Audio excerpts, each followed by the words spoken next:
The word virtual comes from virtual. In the sense, virtual reality is a value that has not yet confirmed its existence in material reality.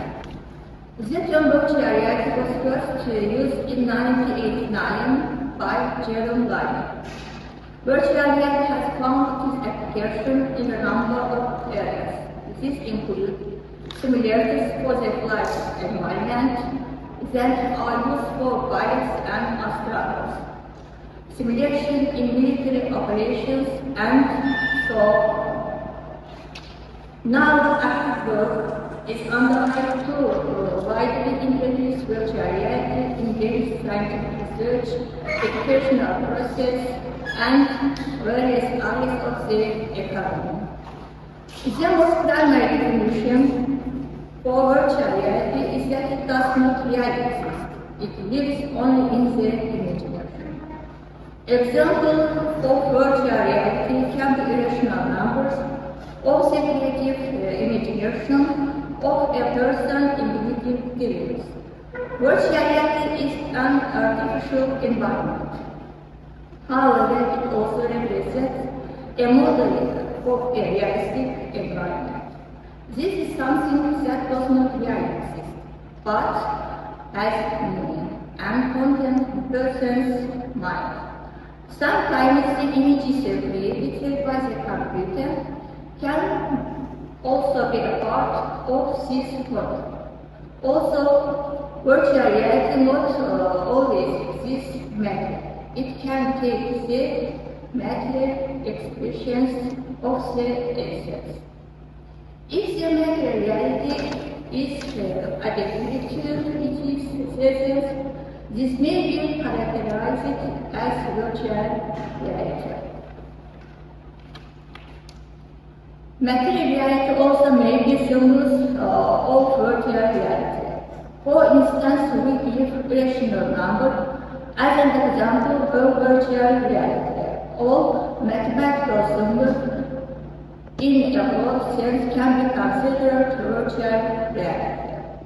If we accept virtual reality as the ideal, then all art can be seen as an expression of virtual reality. In this sense, we believe that virtual reality is something that does not exist, but should do. From this point of view, virtual reality is a content of aesthetic thinking.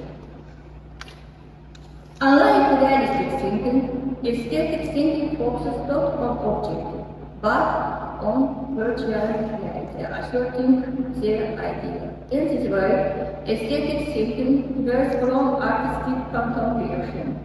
The focus of aesthetic thinking is ideal, but the focus of artistic thinking is reality embellished by the power of art. If the idea of aesthetic thinking consists of transition from the content of the consciousness to the content of consciousness, then artistic thinking, being a theoretical expression of art history, is associated with the application of theory to practice. Artistic thinking as a whole has a conscious nature, where aesthetic thinking includes elements of both consciousness and unconsciousness. From this point of view, aesthetic thinking can be distinguished from aesthetic consciousness. In contrast to aesthetic thinking, aesthetic consciousness is simply expressed in words. The virtuality is inherent in both aesthetic consciousness and all aesthetic thought as well. Some authors believe that also virtual reality does not really exist. Under certain circumstances, it should be evaluated as something that can exist. So to some extent, it is close in essence to the fundamental categories of possibility and probability. In other opinion, even under certain circumstances, virtual reality should be considered not as something that can exist, but as something that should exist.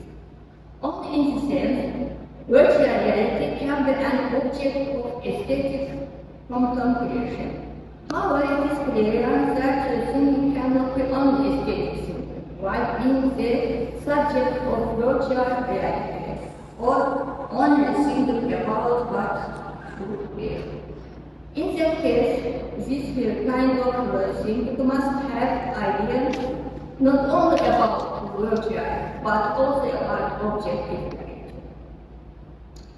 Philosophical analysis of concept of Irreal is associated with the works of the German philosopher Naila. Hartmann used this concept for the philosophical analysis of literary works. He considers that a work of art as an objectification of the spirit and has two main characters. In the background, there is the real physical existence of art, and in the background and in your life, which manifests itself in the work. The work, separated from its creator, becomes objectified, communicates with the living spirit, and mainly this communication becomes another manifestation of the spirit. He argues that after a work of art is realized, it receives a special status of existence and begins to live its own life. As you can see, Hartmann speaking about the issue content, contrast is to the content of reality. But this contradiction does not have the character of the contrast. Real and real.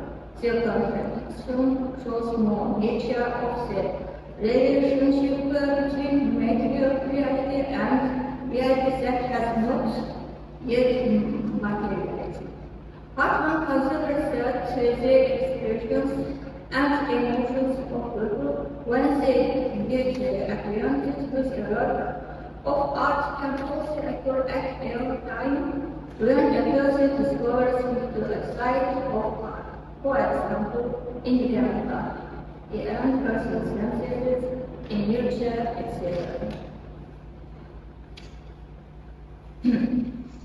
This functions of Məruzəçi progresses through a parallel between the concepts of the real and ideal. The concepts that the creators of art discover objectification in objects.